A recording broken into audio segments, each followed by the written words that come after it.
তোমার যোগ্যতা আর তোমার চেহারায় যদি তুমি জিতে থাকো, তাহলে সেই জায়গা থেকে বলবো আমি হেরে আছি।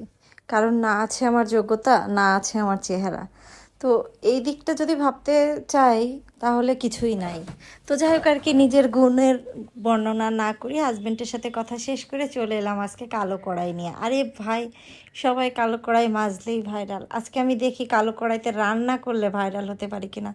তো আমি কড়াই বসিয়ে দিলাম, আমার কালো কড়াই, আর ছোট কালো কড়াই থেকে একটু তেল ঢেলে দিলাম, মানে কালো কিছু বাদ যাবে না। কালো কড়াইতে রান্না করব বলে তেলটা যে কালো কড়াই থেকে ঢালবো না তা কিন্তু হবে না। অলরেডি আপনারা জেনেছেন যে আমার মোবাইলটা ভেঙে গিয়েছিলো, এটা সেদিনেরই একটা ক্লিপ।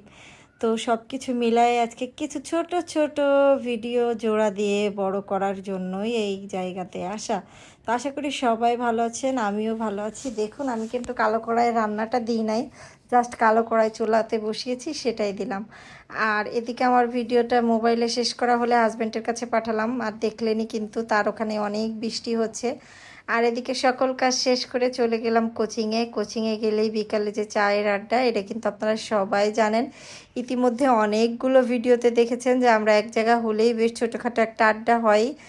আর এটা যে সব সময় আমরা অনেক খরচ করে করি এটা কিন্তু না, আমরা যে যার বাসা থেকে যতটুকু থাকে ততটুকু গুছিয়ে এই প্রোগ্রামে অ্যাটেন্ড হই। আর সত্যি আকাশটা মনে হচ্ছিল যে হৃদয়ের ভাষা বলছে, এত সুন্দর ছিল। তো ওখান থেকে গিয়েছিলাম বড় ছেলের ডাক্তার দেখাতে। আর বড় ছেলেকে যেখানে ডাক্তার দেখাতে গিয়েছিলাম তার পাশেই ছিল গড়াই নদীর পাড়।